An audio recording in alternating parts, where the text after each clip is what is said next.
So, this is what I've done. So I've set this up. So this is from my computer now. It's broadcasting to the internet. So when I do live streams, I do this similar process where I like set up the cameras and the... Do you understand what I mean? Yeah, I think. Broadcast. Yeah. So then when you are here, you can see what I'm doing. Yeah, I think. Broadcast. So how long is the delay? When you 10 seconds? are here, you can see what I'm doing.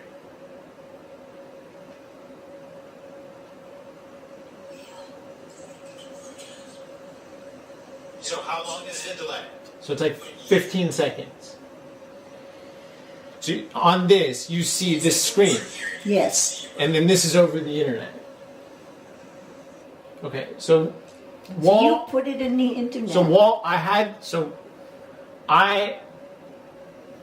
now as you can see, I'm up here. So okay, so what I did, I see you in the car. yeah, so I have a camera set up in the car. Okay. I have a camera facing forward in the car and a camera facing me in the car. And then I'm also broadcasting, I'm taking an image from my cell phone. Oh. And I add music. So I'm trying to make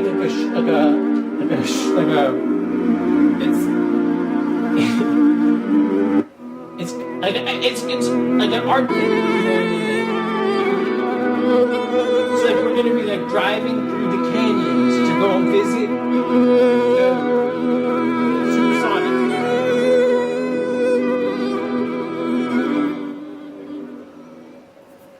So we're gonna go do okay. So do you kind of understand? So this is okay. So I had the computer in the car broadcasting over the satellite internet live to the internet. Yes. And then this is a recording of the live broadcast. The cars, you mean? I was saying that. What we're watching now is a recording of my live broadcast to the satellites.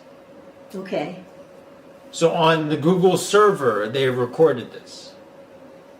Oh. Yeah. So you see how there's a map of where I am on the screen, right? Mm-hmm.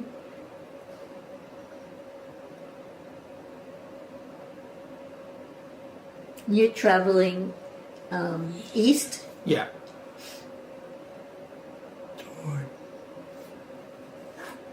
Toward 14... To the fort. So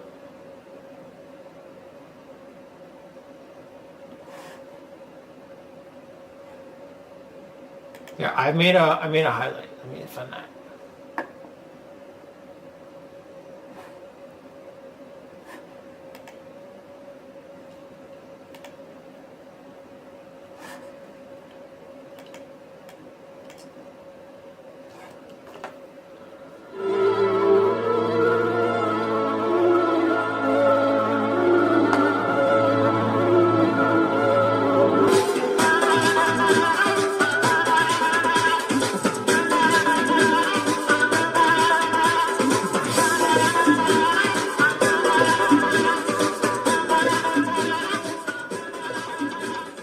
Okay, so that's Palmdale. Do you see? So do you see? We're slowly making our way towards Mojave, and the sun's coming up.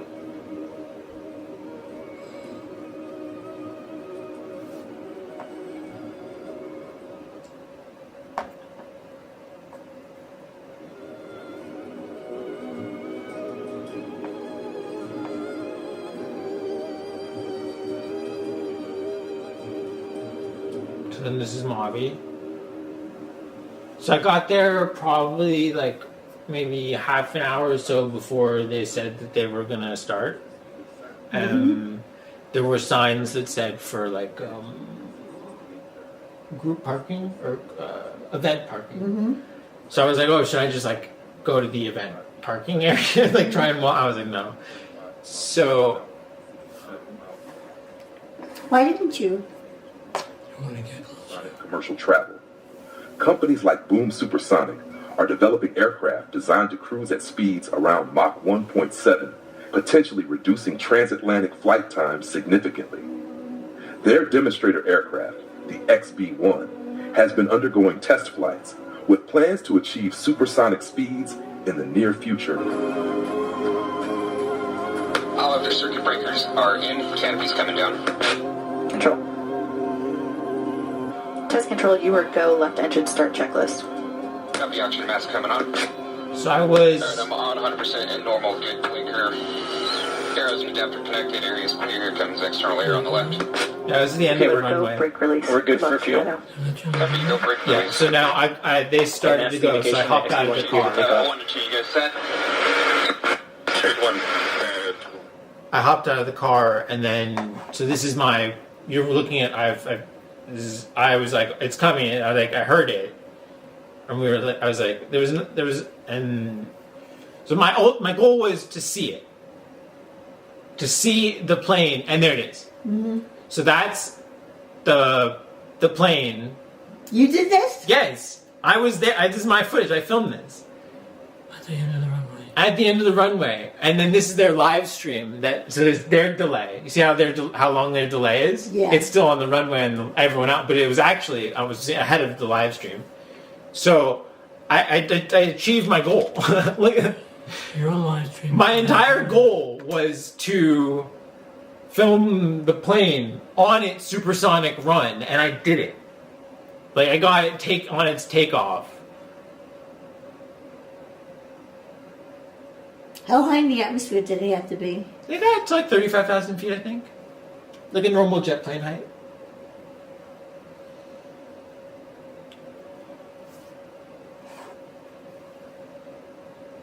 It was a very fast plane. I'm serious, it's a very fast plane. Yeah, I think they're about to actually issue your go for Excel, so let's listen into the control room comms. Test control, you are go. Test control, you are go for Excel to Mach 1.1. Go for Excel, Kestrel gauge. Kestrel gauge, go for Excel. So this is the really exciting part. Watch the Mach number in the middle of the screen. Phase 1, full gauge. 3 engines and afterburner. Mach number's ticking up.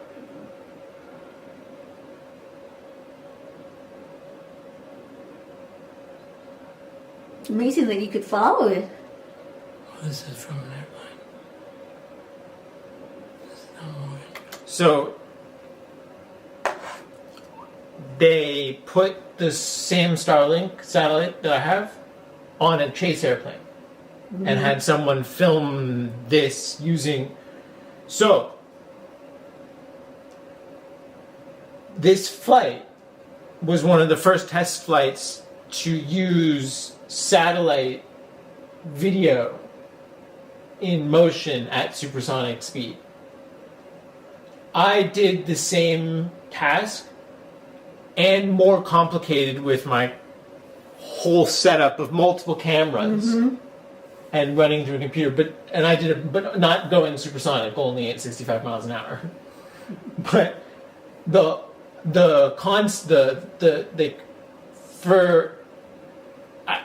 I was like a test pilot for like a second.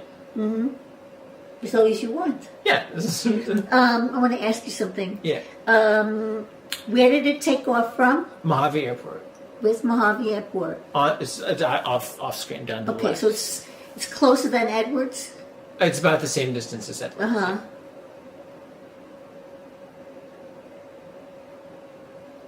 Barstow. There we are. XB-1 is supersonic, faster than the speed of sound. We've got confirmation from the control room that she is supersonic. What a wonderful achievement. Altitude's coming back Geppetto down. and the whole team know what a really historic moment this is. The first civil aircraft, independently constructed, that has ever flown supersonic. And Geppetto is the first pilot ever to do it. So we actually have two cameras on the nose gear. So when the gear come down, the pilot will have the use of these cameras. The cameras are purely redundant. So what I did was while they were flying, I was filming a little bit. So I thought I put the American flag in the background. The cameras are purely redundant. We'll have the American use of these flag. cameras. Oh, there. The cameras are Yes. purely redundant. It wasn't really there. And, I just turned the point indicator. It was American flag in the parking lot. Now look at that. Those landing gears. Yeah. Landing gears. Very long, huh? Mm-hmm. Yeah. And she's down right on the numbers. Absolutely beautiful. Right on the numbers, right on the center line. And I got to turn So around then I and hopped roll out down the runway. And then the chase planes were flying What a by. beautiful sight. What a really successful day. It's time to bring supersonic flight back. It's time to bring it back for So all that- of us. Time to bring it back in a mainstream way. And we're not going to stop. That's the plane right there. We're not going to So stop. they were having a until press everyone can conference with benefit the from plane, this. and I was The president, across the every runway. family, to make the world a smaller How place. did you get so close? Bring humanity. Has a really long lens. It's really far. I'm really, really, really far away. I can barely make out the plane. Supersonic's achievement, breaking Mach 1.11, So the has flag and Is he talking about far-reaching written implications bunker? for America, Wind farm. spanning economic, technological, environmental, and geopolitical dimensions. From simple beginnings to complex innovations, humanity started with basic tools like the abacus, then advanced to slide rules, calculators, and now machine learning. Each leap represented not just technological growth, but an expansion of what we thought was possible. Messaging. Every tool we've created, from the abacus to artificial intelligence, has propelled us forward. Today, we stand on the brink of another leap, a future where supersonic travel becomes a reality for all. Building on the past, supersonic flight, like the Concorde, was once an ambitious dream with limitations. Now, with modern tools like advanced computing, AI, and sustainable fuels, we can turn those dreams into scalable realities. Messaging. The Concorde was a vision ahead of its time. Today, with the tools of machine learning, advanced materials, and sustainability, we can take that vision and build the future. The role of new tools in advancing supersonic travel. Artificial intelligence and machine learning. AI can optimize flight paths, reduce fuel consumption, and improve safety, making supersonic travel more efficient and accessible. Messaging. Machine learning isn't just a buzzword. It's the key to unlocking faster, safer, and more sustainable supersonic travel. Advanced materials. Innovations in lightweight composites and heat-resistant alloys address the challenges of supersonic speeds such as heat and structural integrity. Messaging. With today's materials, we can solve problems that grounded earlier supersonic visions and make this technology practical for everyday use. Sustainable aviation fuels, SAF. The integration of green technologies into yourselves is part of this sustainability and innovations for your campaign. So it ended the stream like this. I think it's amazing. So then see the airplane coming in for the ending. Yes.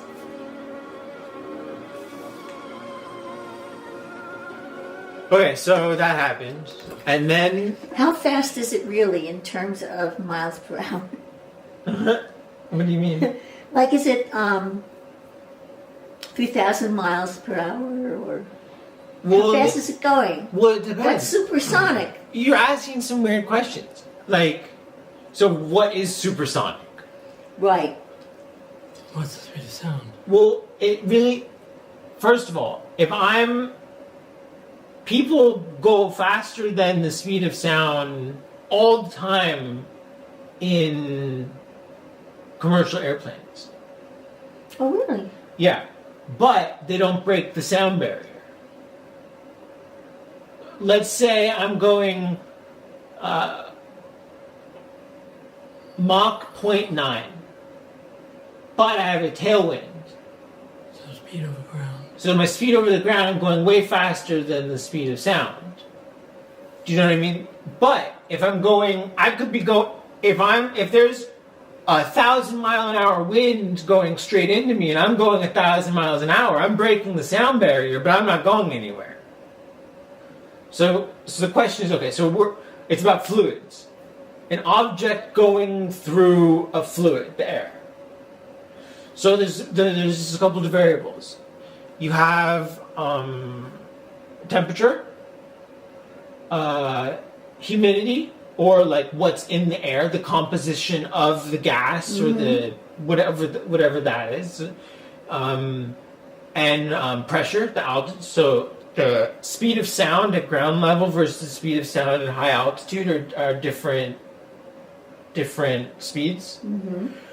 But let's say in general, like 650 miles an hour, 700 miles an hour, speed of sound. Around there, I would say, off the back of my head. So it went Mach 1.1, 1.1. I think 1.11 was its highest, I think, that I remember seeing. But, so, that being said, the speed of sound is variable, depending on the altitude. So the speed of sound is, let's say at a higher altitude, you have to go faster to break the sound barrier. But the sound barrier down lower is slower speed. In order to get that speed? It depends on, there's resistance here. Okay.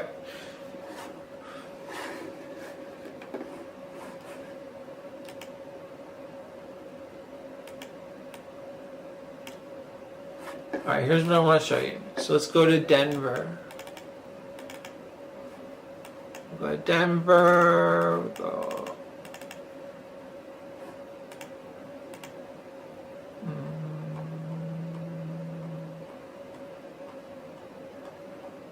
Okay. This is a prototype or a model of the plane that I saw. See, this is Boom on it? Yes. So they had this at a museum.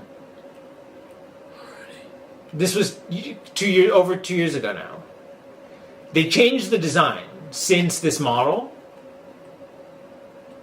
But what's cool is that I've been thinking about this thing for a while. This company's been, I've known about this company since I first started talking about it. Even there, it had those weird landing gears too, because of the angle that it comes in at. It comes in at such a steep angle of attack.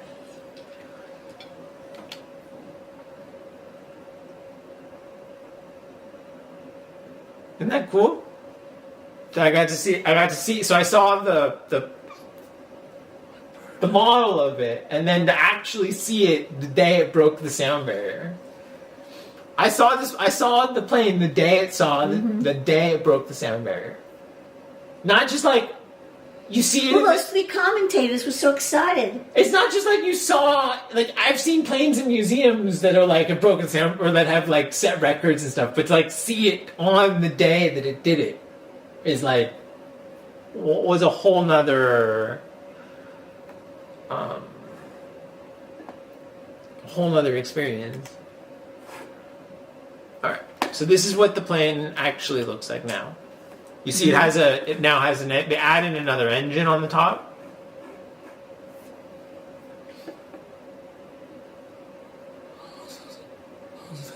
The shape is almost the front above it's almost the same shape as the Concorde. Very much beginning, so. Yeah. The beginning part. It's very pointy tip. Yeah, there's not much you can do about that. And downward tilt it. Yeah, but that's just so you can see. I think it's probably more optimized for it to be a dead pencil, but A dead pencil. like a pointed tip in the middle. But they drop it down for visibility. For visibility, I would assume. At a compromise, he has a screen that he's flying with to land.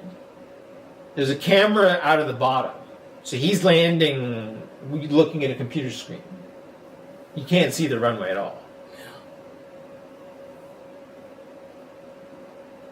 Because it has 3 engine and is very light, it's very fast.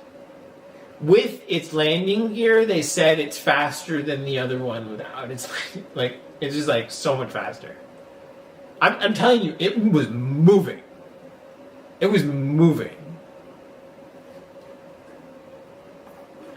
Yeah, so these are still frames from. So I was live streaming their video over. I think that was actually over the cell phone network, so I didn't mess up. I was trying to preserve the satellite connection. Okay, so and then I had the map of the airplanes overlaid. So here's the 3 planes, the 2 chase planes, and then this is me standing outside the car, and then this is the view from my camera. Pretty good, Morgan. Pretty good. Cool, right? Super cool. But what was in one whole stream from Valencia to here for 4 hours. So I went and filmed this all in one piece connected to the satellite.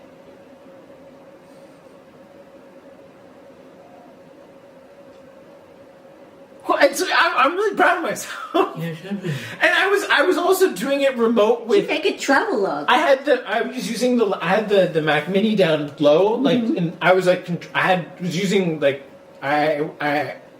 using like the remote, how I like connect to it remotely, like.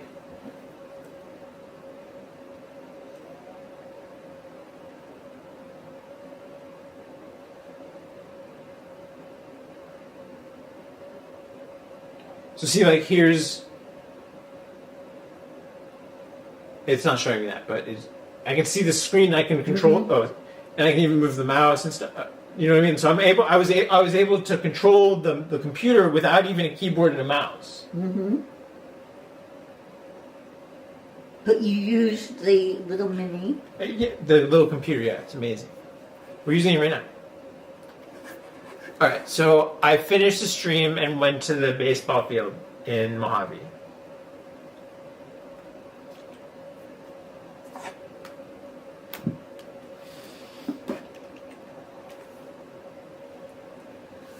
So I went to the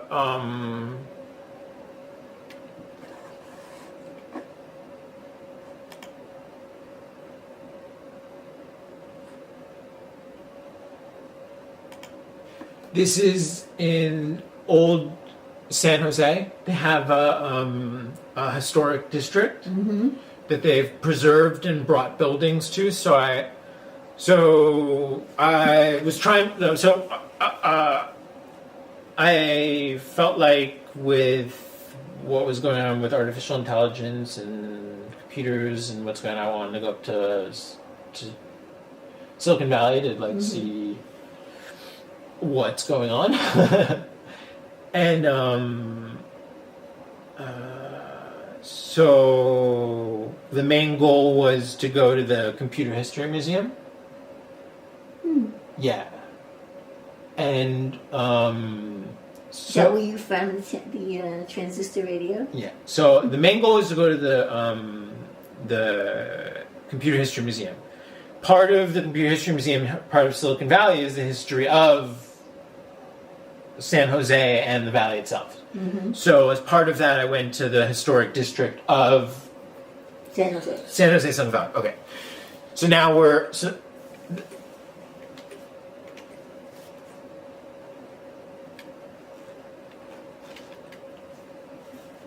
this is a this hotel is a recreation of a hotel, but whatever. So see okay. So the hotel is a recreation, but that's the Bank of Italy.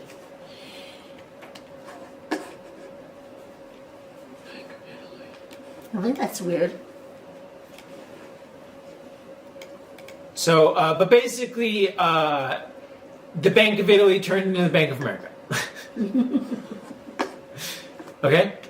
So, this is a recreation of the original Bank of America. Amazing. Which funded a lot of the Silicon Valley banking stuff.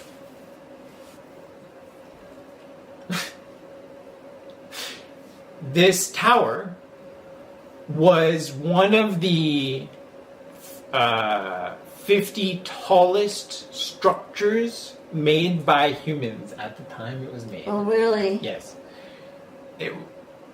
In town, City Square. 1881 it was built. It was one of the top 50 tallest structures in the world at the time. How high is it? It's pretty big. See the lights? Mm-hmm. I mean, I don't. Oh, these were for Workers. These are for workers, farm workers and stuff. I don't know, kind of cool. It's what the old kind of town looks like. The different houses and Street lights. I thought this was cool.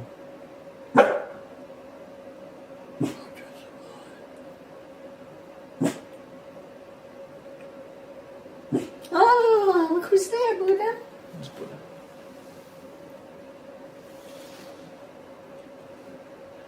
Alright, so then I went to the Computer History Museum, and this is the Google car. Here. Oh, where they go around taking pictures? No. No? That. What do they do with that? So this was their first prototype. Okay, so they made this, I want to say like 10, 15 years, so yeah, 10 years ago. So this was their first auto-driving car that Google was working on. So this is like this 1.0.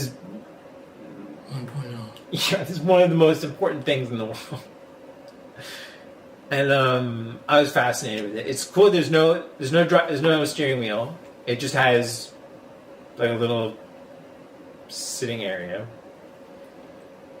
It has a windshield wiper blades that the little thing rotates around and wipes itself. You see, it has the radar sensors in the mirrors. That? Yeah, those like white flat things.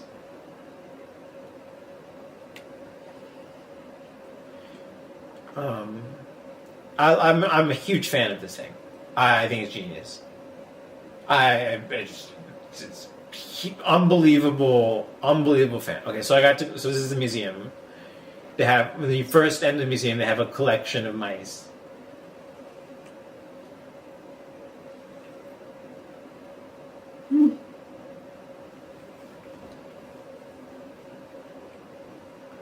This is one of the early mice. They don't make them like this anymore. No. Do you see how it works, Mom? No. Oh, it has like gear thing? Like in a clock. Is there a ball? No. This is pre-ball. So how do you control it? Up, down, left, and right. And with like some rotation. This is without a cover? Yeah, this is the bottom of it. Oh, from the bottom. You see it has a ball bearing on the bottom left corner? Yes.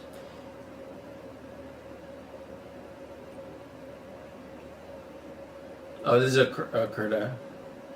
They had a bunch of slide rules and different angle calculator things that were fascinating. Early calculators, early slide rules, early calculators. These are Curta. Have you ever seen a Curta before? These little calculators? These wind-up calculators? No, I never did. Yeah. Cash register. Yeah, so this was a calculator made from vacuum tubes, which is kind of cool. Mm-hmm. And then here's some early Texas Instrument calculators and stuff. Mm-hmm. You might have had one of those. They said that they wanted the color coding for the most important things you use. The blue? Yeah. Oh, Jay, can you get them? Okay. So now we get to the good stuff. Here. Yeah. So that is Sorting machine. a card sorter. Oh, for a computer. Yeah. Yeah. Wow. Yeah. It's a big one too. With the dots and everything, the holes. So this is a 1925 card sorter. This sorter was one of in 1943. This is from 1925 card sorter. This is a 100-year-old computer, 100-year-old card sorting computer from IBM.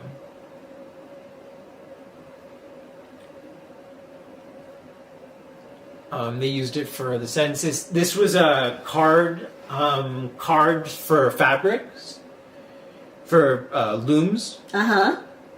So this was a pattern for some fabric. This is one of the IBM pads that they gave to their engineers, I guess. That was cool.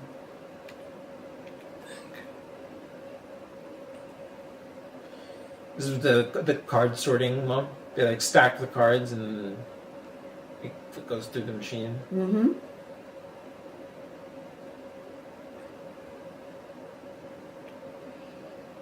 Well, 40 years ago, they had this. You'd have punch out the cards, and they stack it and put it in a machine. And the computers they needed to be very cold. And the computer, they open the door, and there's this much underneath you. I don't know what was underneath, but the floor was raised. And I know that because where I worked in Washington, D.C., they had something like this too. I'll show you the floor stuff later. We took a course in computers. Yeah, it was all about... Santa Monica Community College. Mm-hmm. Mm-hmm. But they started off with cards. Mm-hmm. And we got lost, so we quit.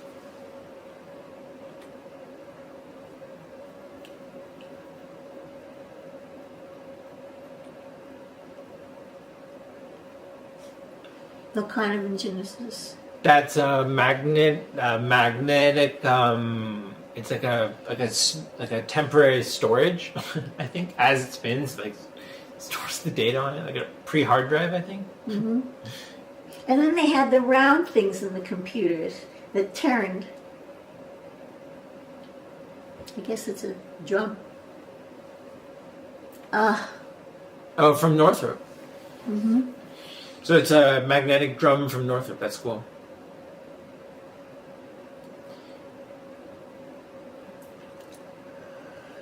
Oh, this was cool. These were like a type of processing things. Each one of those drums, the cylinders, did stuff. I can't remember what it did. It was a differential analyzer. This I didn't know much about. It doesn't really make sense. Here's a bunch of tubes. Mm-hmm.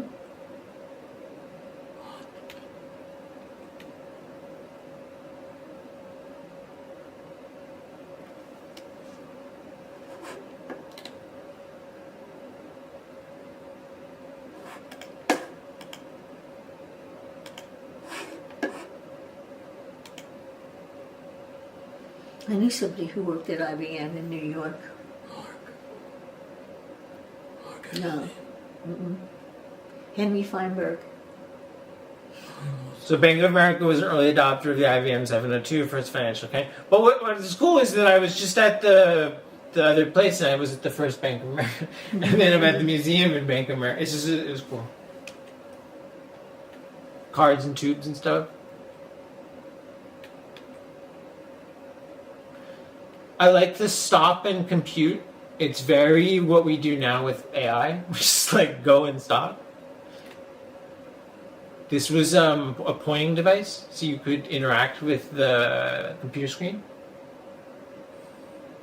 This is Sage. This is some cool military stuff too. This user console showed all activity in the air and space assigned to it. Operators could request information about displayed objects and use the light gun to assign identification numbers to displayed something. So the missiles would be coming in, and then you'd like use the gun to like shoot down the incoming missiles from Russia. All at the same time, you have the rotary wheel at the bottom right. You see it? Show me. Oh, that one. It's like a telephone.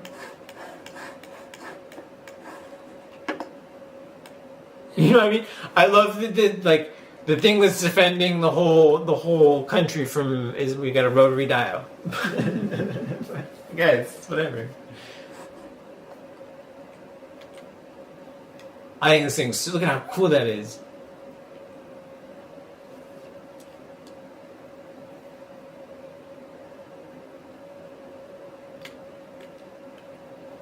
So this is the inside of a missile.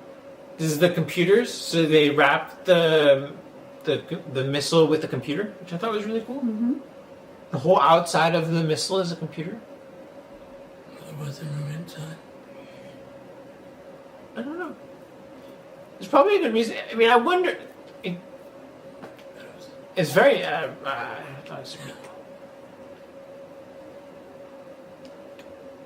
Yeah. So this is current. I mean, not this one, but like these were different. Birthplace of the Macintosh. Yeah.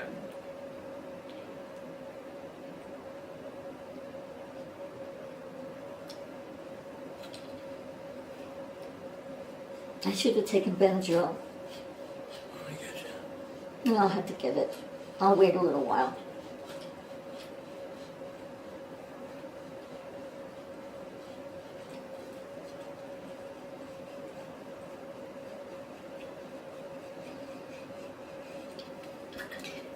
Actuator. It's one of the first hard drives. It's pretty big. It's like this big.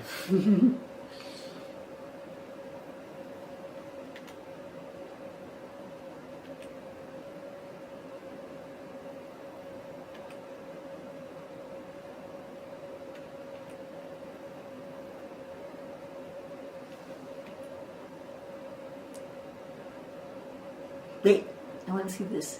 Silent 700 Terminal, Texas Instruments, 1971. Portable Silent 700 gave computer savvy road warriors a way to connect at only 300 bits per second with the phone handle pressed into the acoustic coupler. Heat-sensitive paper made it silent compared to older typewriters. Think like journalists in the field. They type out their articles, and then they slowly started to evolve these telephone typewriter things slowly started to evolve into word processing. More and more utilities came in, and then this is basically the laptop. This is the first laptop, internet connected laptop. But is it? Well, there was no internet, was there? When did the internet start? Well, this wasn't ARPANET. This was not internet. This is, well, ARPANET was, yeah, I guess everything was pre-internet for sure, but I don't know. Okay. He's just in the museum. He was just. Yeah, it was his first museum. This is a Cray supercomputer. It's what you see in like the movies and stuff. Like they made furniture out of it. It's so big. No cable in it is longer than like 3 feet or 15 feet long. So it's just an incredible thing. Look at that thing.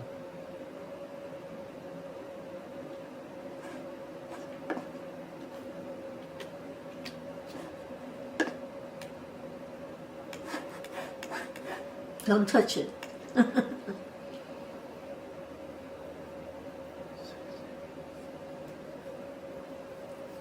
$10 million.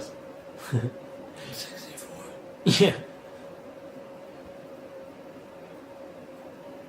Memory size is 64 kW.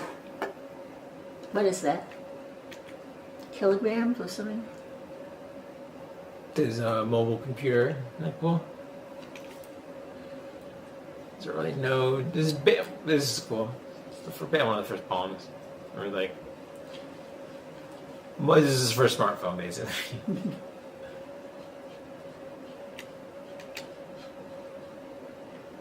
This was a design for a Palm Pilot with a keyboard. I had a Palm Pilot. I know, but you didn't have a keyboard. It made you learn the language. No. You had to learn the language with the pen. That's learn to use it. No, but you remember how each letter had its own symbol that you'd have to write?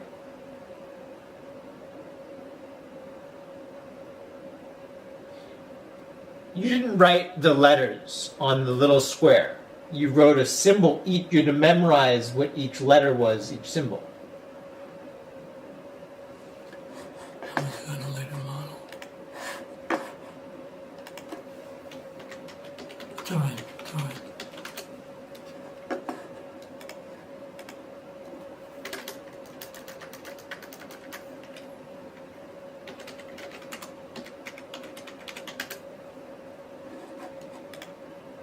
Like that. Oh my God. I never would have memorized that. You did. I know my The alphabet. You had to do this.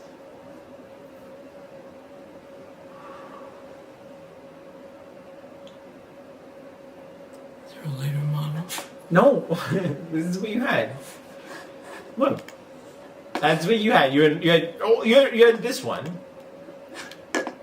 Yeah. and so you'd write each letter here. Remember, Canhoffer had one. So I had to go get it. What? He had one, so you had to get one? So, Oh, just look. so you had to learn You had to I very much remember this piece of paper. You had to learn each letter, and then you'd write the letter in the little square here.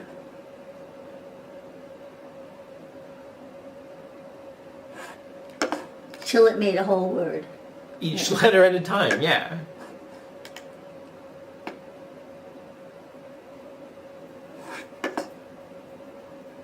Alright.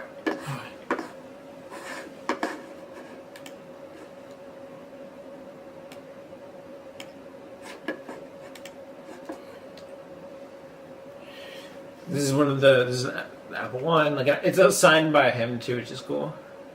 What do we have? An Apple IIe? Which computer? Remember we had to read the code? I had to read the code to you? It's for a program. Remember, Jay, I would sit there with a book and I'd say what they had, what it was, what letter, what number, what. Yeah.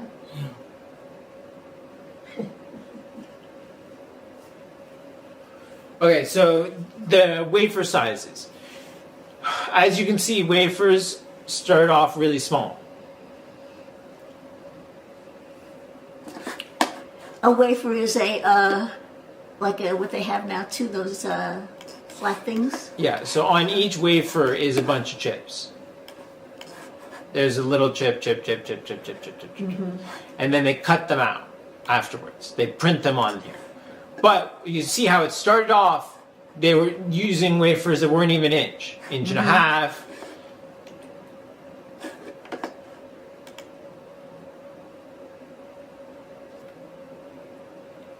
So they went slowly. See on the bottom, this chips start off like little things down here, these little things that they go in and stuff, and then they gradually then went into this package, this ceramic dual inline package or whatever is what I think they call it.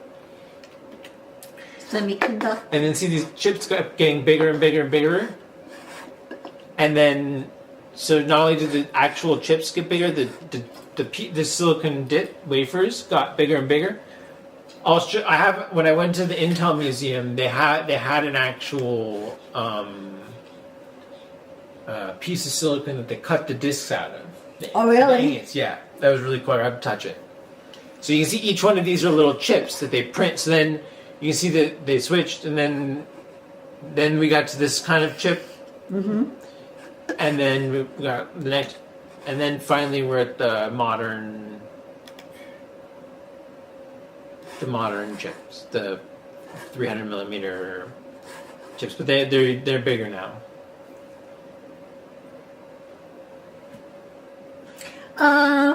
Flip flops.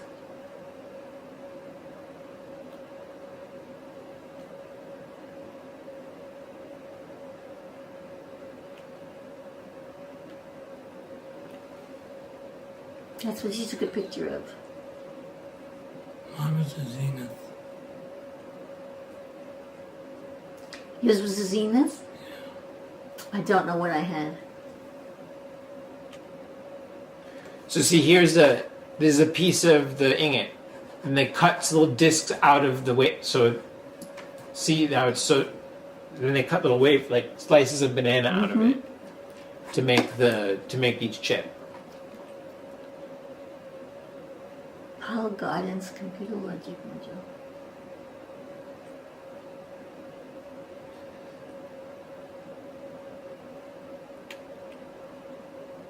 He says our little thumb drive that we have could go to the moon and back.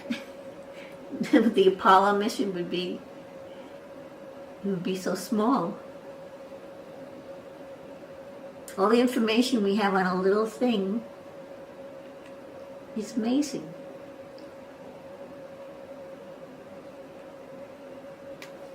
This is toolbox, tool case. This is one of the first robots. So this is an SR. I ended up going there where they made this. Oh, hold on.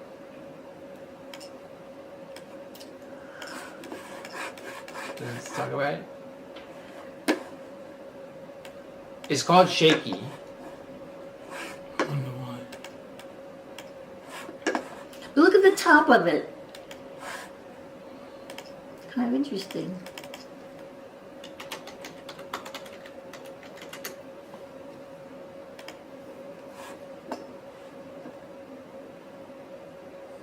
Oh no. Will Robinson, go home. Doesn't mean know what I'm talking about. So this is one of the first. So I saw the robot at the museum. So this is, so I went and I went to the camp. Yeah. And so Shaky could like go around and like navigate and stuff. Autonomously? Yeah. They give it a goal and. Look, this is a museum. This is in the video. They're in the museum. Okay.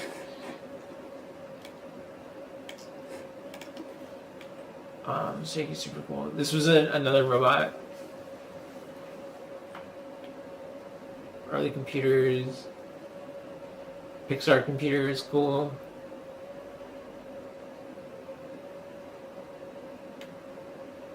Where are these components made? What do you mean? Like a lot of this stuff, I have a feeling comes from like China. Well, it depends on when we're in a history museum. Oh, so it wouldn't be. It's complicated. I would say a lot of the stuff in this museum were probably made in America. Like I have to assume up until the 90s, or then you have to assume, and then probably up until Japan was on top of it for a really long time. So a lot of the stuff was probably Japanese components too. So I don't know. I don't know about the components one. This is a computer tablet, but from Rand, which is cool. To the pen. There's a heads-up display from '68. Like a VR heads, like a 3D. It's incredible.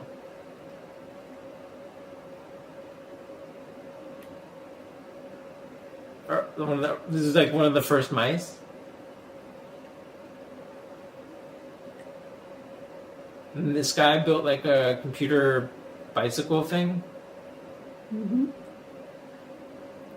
This is their packet radio SRI thing again. I like that you can read for free, but you have to pay to write.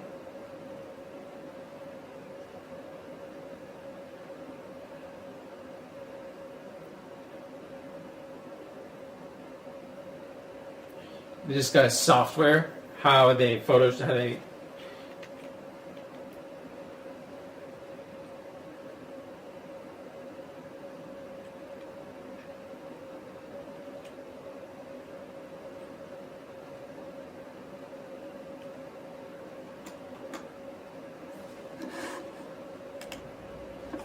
Hi, how are you? Hello. I'm doing well. Thanks for asking. How about you? Good. What color is my shirt? Yes, I can see it. What color is it?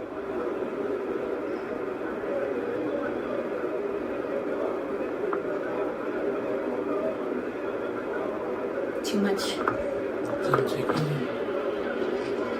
What do you see? I see a curious human ready to explore new ideas. Anything specific you'd like to discuss? How many fingers am I holding up? I can see, but I can't quite count fingers. Curious about anything else? What's the day after next Thursday? The day after next Thursday is Saturday. Okay. Good luck. So that thing. Then people put people wrote. They asked their opinions on AI. Some people had some interesting. This guy thought AI was going to take over the world. People will start using AI for homework research and much more. For example, people will start losing jobs. Already happening.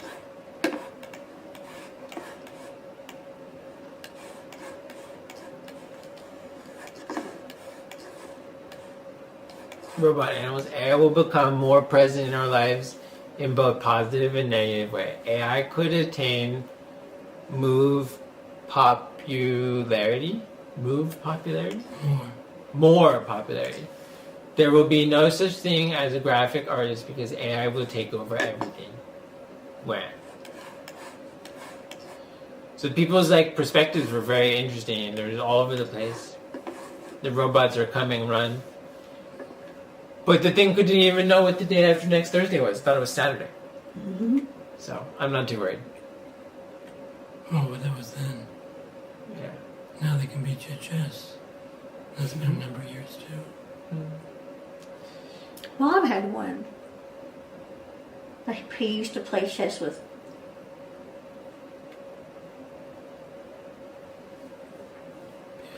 So this is the interface that they would use to type onto the punch cards. I think it's interesting that humans would pre-compute the information, store it on a punch card, and then the big machine would tabulate it. It's just a very interesting...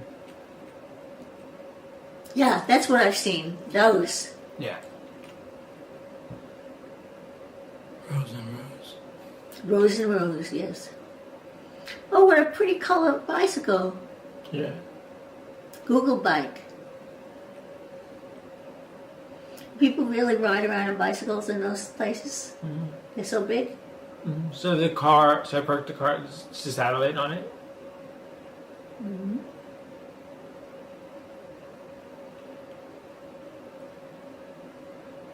At the park, there was a little rock climbing area. Very good. I liked it. So then I went to Apple. And this is in the at Apple. They have this glass sculpture thing. This is the center. Is this the center area? They have it's a big circle, right? Yeah, this is a sculpture. So each piece of glass is an individual color, but you see they're all different colors and they have a shade and tint to them. In each color represents a different part of the world also, like Saharan desert or it's all metaphorical. It's a very interesting sculpture. I mean, I'm a pretty big fan of this thing. In the glass had the bubbles, had these trapped air bubbles. Mm-hmm. Serving what purpose? Oh, art. Just because. Yeah. When you're the largest company in the world, you can afford to It's like installation. Fill up some glass things. I don't know what they're doing. It serves no purpose other than art.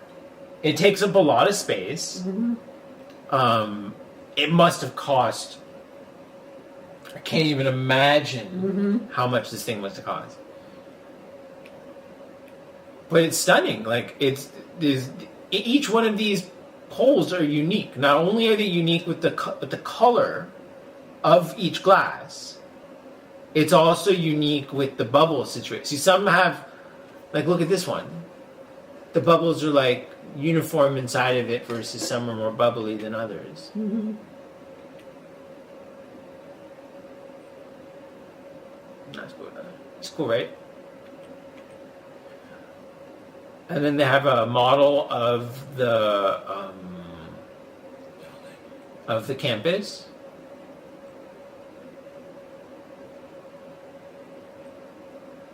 And then they have this augmented reality thing using Unreal Engine. So you have Unreal Engine on the iPad and you walk around with the iPad and it makes a virtual building where you're pointing the iPad at. Hmm. Do you understand? Not quite, but I get it. So, like, on the iPad, I can see what would be in the building. So he's outside the building. I'm next to the building, technically. Next to the building. Yeah, I'm in this building. Looking at his iPad. On their iPad. There's their iPad. Their iPad. And iPad. So they modeled the whole, and they put people in them, and the people walk around and stuff. Even though it's a mile? Yeah, I don't think they're actually what the people are in the building. I don't think they're accurate, but it's for representation. So that was pretty cool. This was an Apple? Yeah, so this is the visitor center where I was. I'm looking at, I'm right here, looking at the model. Mm-hmm. Just a little inception for you. So that's the model, the table. And he zooms in. And that's where I'm at. That's where I'm standing. I am that. I'm that person. Okay.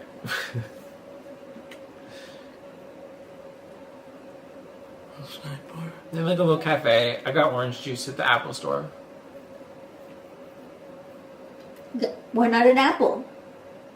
The guy said to get apple juice at the Apple store, and I was like, I don't want apple juice, but I thought it was more fun to get orange juice at the Apple store. So across the street is the big circle thing. I thought this was very Silicon Valley, with the Ferrari and various autonomous vehicles. Mm-hmm. So you were talking about the floor with the holes in it, Mom? Yeah. Yeah.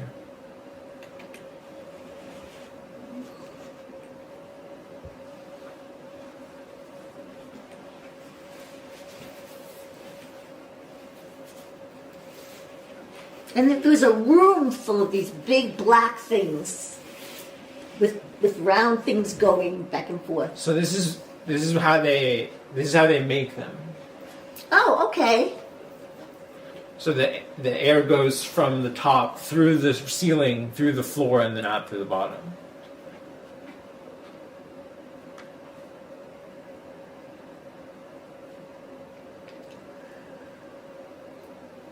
So this is what's in a chip? No, that's how they make the chips. Make the chip. It's in like a 5-story building.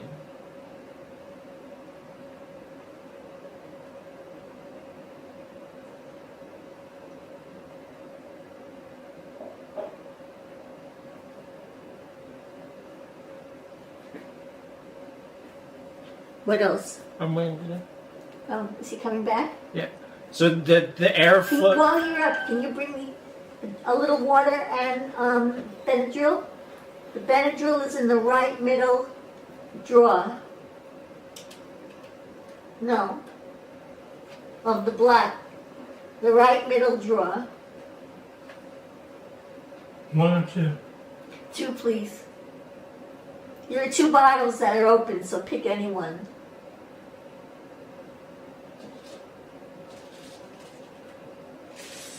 It's itching. God. It's awful to be itching. I'll tell you, my head is itching. Everywhere is itching. Ugh. I was listening to this thing Did you about. find it? I was listening to this thing about pain, and one of those medicines that they were giving this person for pain caused them to itch instead of feel pain. And it's another kind of pain. Can you find it, Jay? Okay. There's 2 bottles, a larger one and a smaller one. I think one says allergy something. Can you find it? We have it.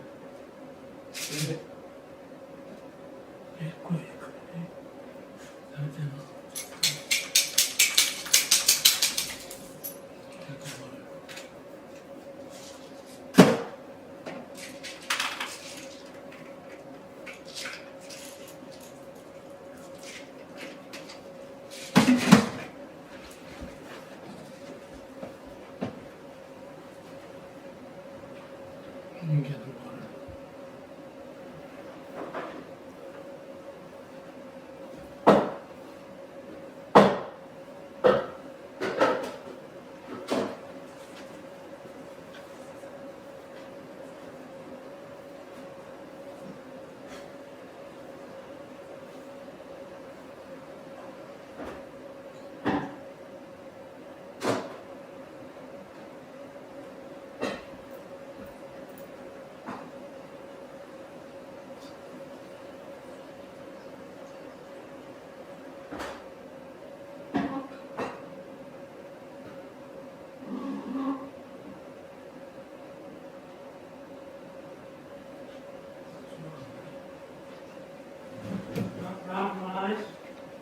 Ice?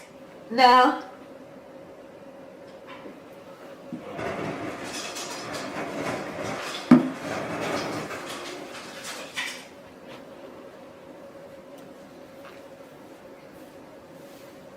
I meant ice in the water.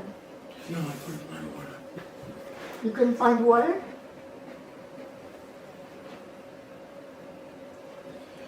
So I went to the. So after Apple, I went to the Intel Museum. So now I'm at the Intel Museum. I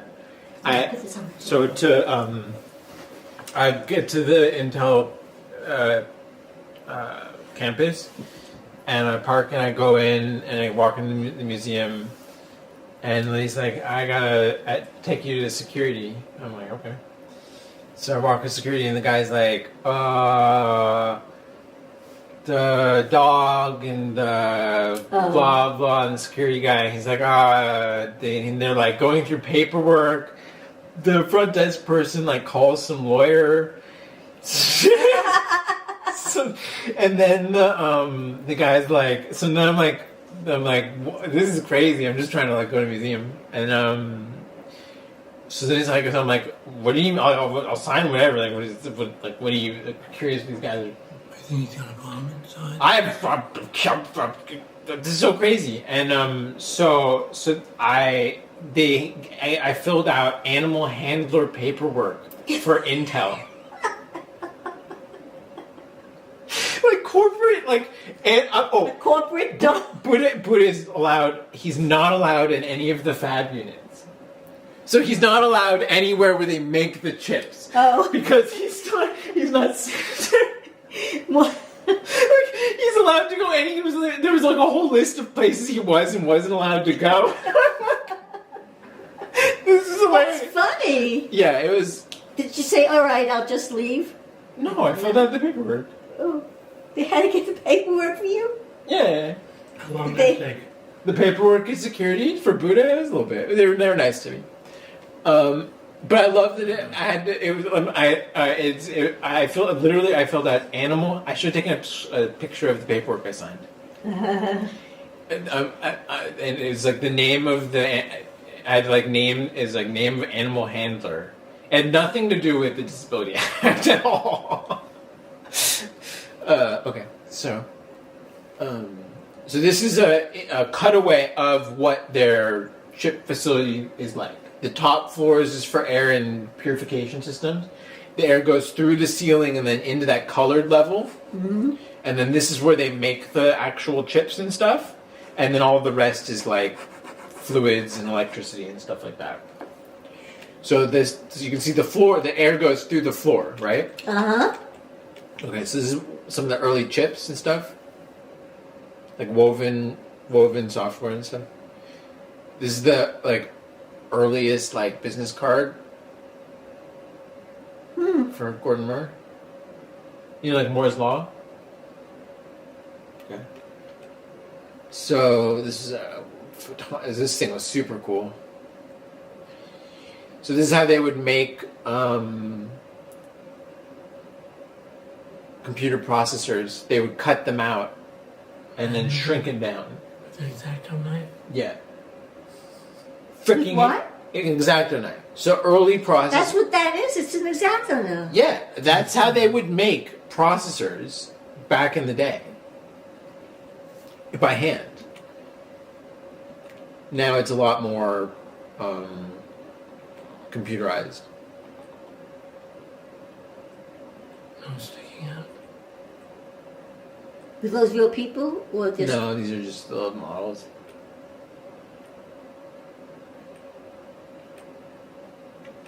That's okay. So this is what silicon looks like. Silica. Silicon. Silicon. Silica. So the concept of a dog on this floor is hilarious. Probably the only one. It's just like something that's just like is not. And this cool little inside guy. Then I went to Google. This is one of Google's buildings. This is one of their new buildings. Mm-hmm.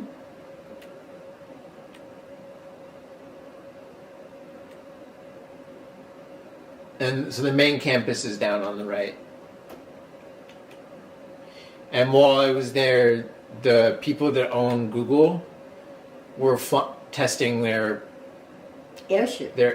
This Google, the people that own this building were busy flying the world's largest airship at the same time while I was there. Okay? Why not? How to impress me? I'm impressed. You call me impressed. I show up at Google. They're busy testing out the world's largest flying airship next door. That's pretty cool. That's pretty cool. It's pretty cool. What we do know is that it's not hydrogen. No, it's helium. It said you know what happened when it was hydrogen? It blew up. Oh, the humanity. Do you think in New Jersey that the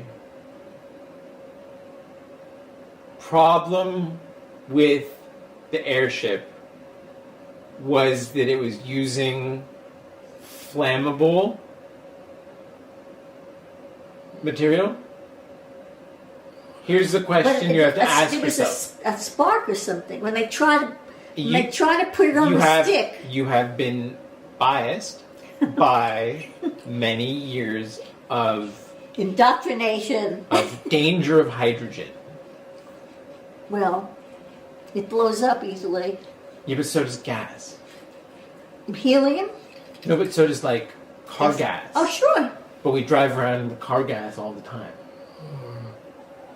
Oh, I see what you're saying. You know what I mean? Like, how many times have you seen a burnt car on the side of the road? We're not going, oh, the humanities, let's stop using gas. We say, okay, let's go get some gas and drive around more. Just be like, but yes, it's helium, it's not as efficient.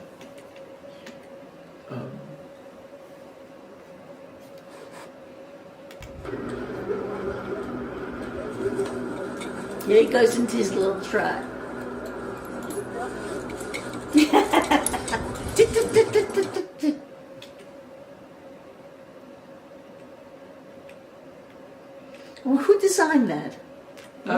is on the building? Someone fancy. There's 3 of them. There's they have some sculpture stuff. I've got a Google cookie. Well, this is interesting. I've seen something like this. It's called Quantum something or other. I can't remember the name of it. It's good. Talks about the building, the sustainability. I checked in at a hotel thing, and there was no front desk person. They had this in the corner, and I pressed the button, and I then was video chatting with someone who had background replacement too. It's very weird. It's like, what kind of a motel was that? Just a motel. But nothing any. You go into McDonald's now. We've gone to McDonald's and we didn't have to order. We have to go to the desk because there were all these things that you had to press.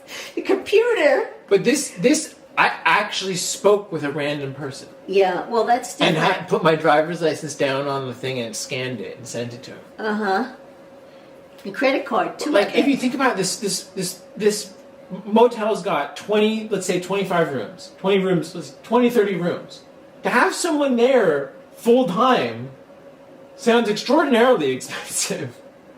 Versus this robot system has to be unbelievably cheaper. Was it a robot or a person? I spoke to a person, but nobody was. It was like a video chat. I was video chatting with somebody. Yeah. It was.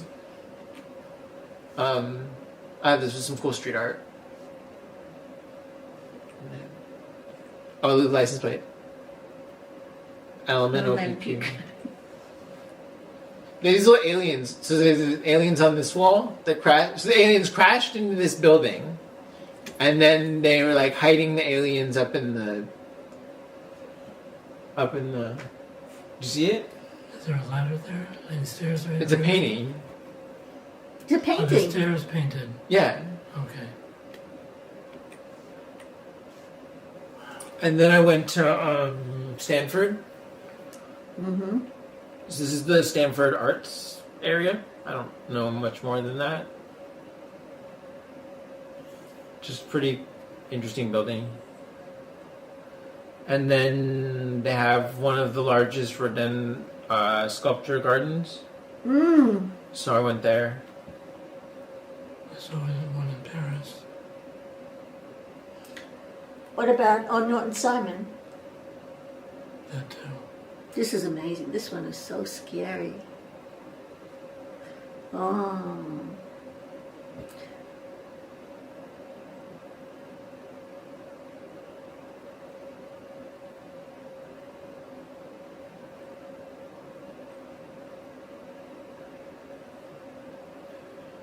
So they're made out of clay. Mm-hmm. And then I'm not sure how they go from clay to wax. And then it's something called the lost wax. And then lost technique. wax. It's lost wax. This piece is enormous. Wow. It's What about the background? absolutely enormous. Those are life-size people. So those sculptures on the side, Adam and Eve, are life-size. So it's like 20-something feet tall. It's called the Gates of Hell. It's incredible. I've never seen anything like that, actually. I'll be honest. Is it a single piece? Yeah. I mean, it's made. It said it was multiple pieces. I was reading it was put together multiple pieces. But it might be one piece, but each of these pieces he used and you made other pieces out of. Like this. Well, there's a full size of it next to it. I'll show you that in a second. But like they had some of this. This is stunning, right? So like these 3, whatever, I can't remember what they're called. They're up there. It's the same figures. He recycled it. Go back. So I don't know which one came first. I could probably look it up and find it. There are lots of pieces in this gates that are in single pieces other places. Same scale? Different scales. So some of the... Okay, so I couldn't use the same mold. No, exactly, yeah. It's the same figure, positions. It's the same positions. I thought this is a classic Stanford thing. They're just like purging some nitrogen or something on the street. Some kind of poisonous chemical. No, he was there. There was a guy standing there, so I wasn't worried about it.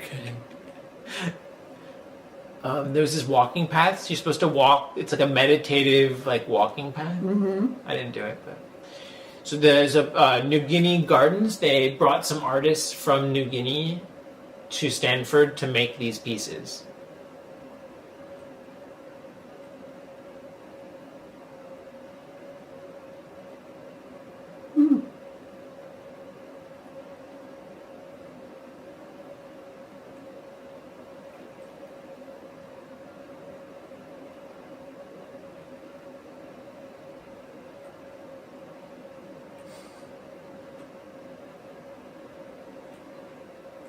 Then this is stone. No, this is also called Gates of Hell. So the question by them, the Polynesian people, the Papua New Guinean people that came. Now, I think they must have seen the Rodin Gates of Hell and were inspired by that and made this. But I haven't found a whole lot of evidence of it. I couldn't find a whole lot, but I'd have to ask them. I have to. But if I had to jump to conclusions. Oh, this is crazy. She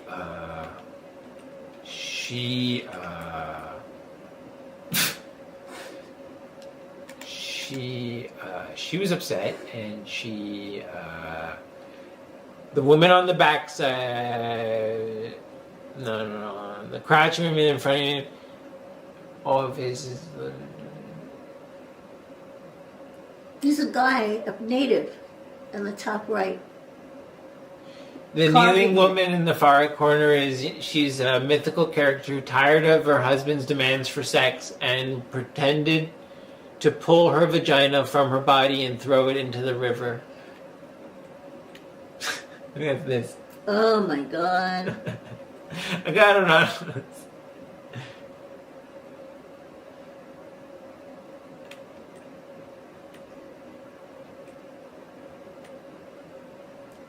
Some of these painted posts were cool.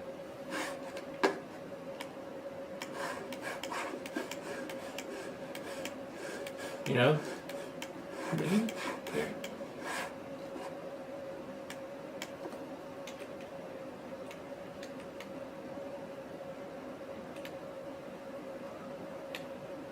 Isn't this cool?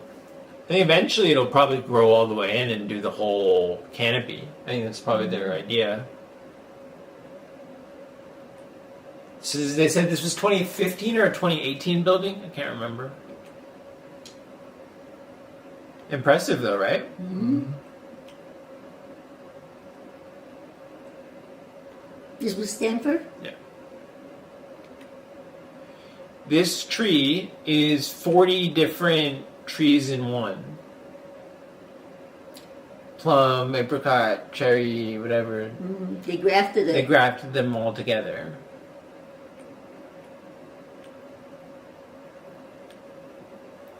It's another prototype, a self-driving car of sorts.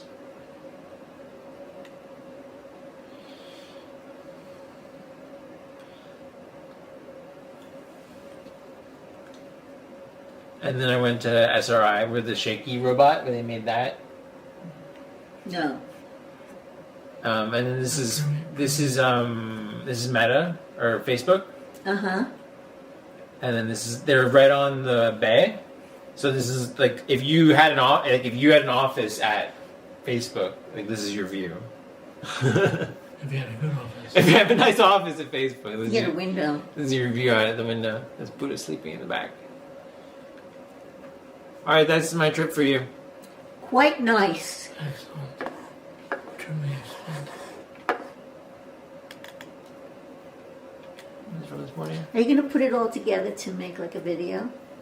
Well, we just did. No. I mean, like, what I want to do is I want to turn on Morgan's trip. You could, like, you want to see just the pictures? Yeah, like, I guess. I don't post my pictures, like, individually like that. Oh. But you can watch this video again. It's good. So, I made the live stream of going to view the Supersonic. I then edited a highlights video while I was there about the Supersonic. Mm-hmm. And then we've just gone through and made a video watching the video about that I made. So this is like the third step of this. You're talking about the pictures. Yeah. Afterwards, right?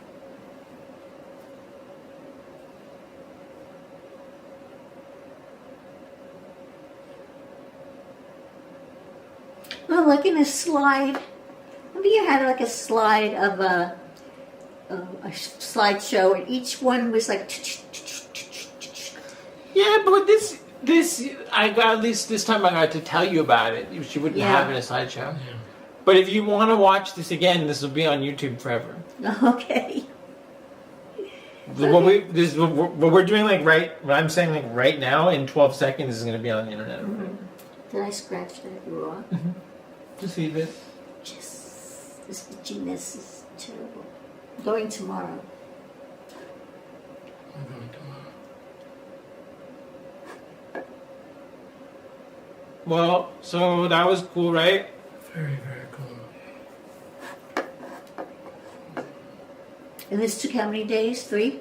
So Tuesday morning was the Supersonic. So I left that early morning. Tuesday, Wednesday Apple, Wednesday museum, Thursday Apple, Friday like Facebook and Stanford. So I was there for like 3 days. I was there for 3 full days.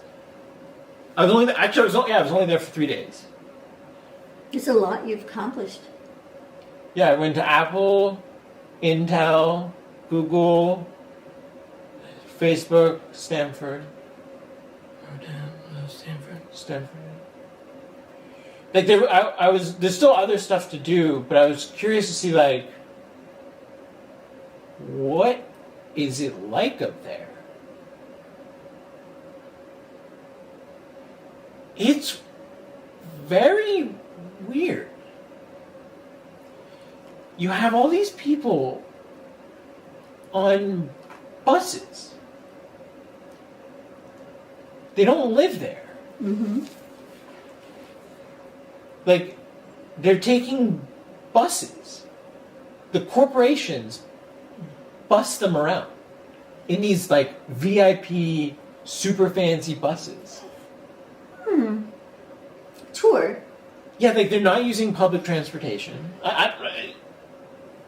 They're just, like, moving people around in these, like, huge buses all over the place.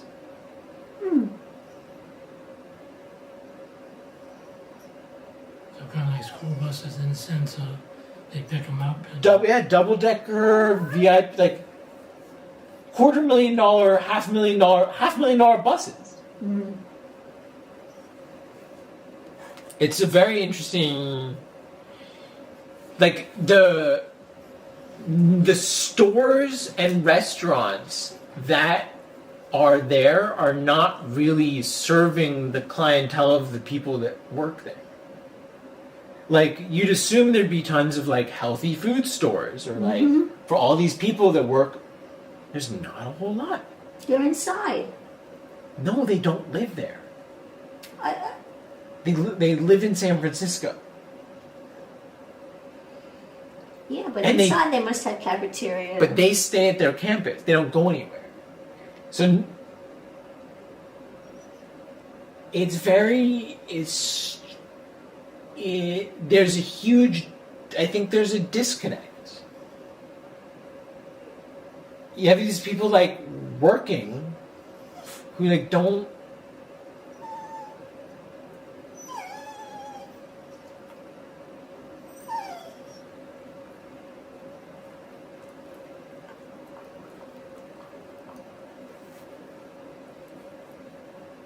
He's hungry. I gave Coco something to eat now. I'm gonna feed him on this live stream. I'm gonna feed him. But it was very fast. I learned a lot. I learned a lot.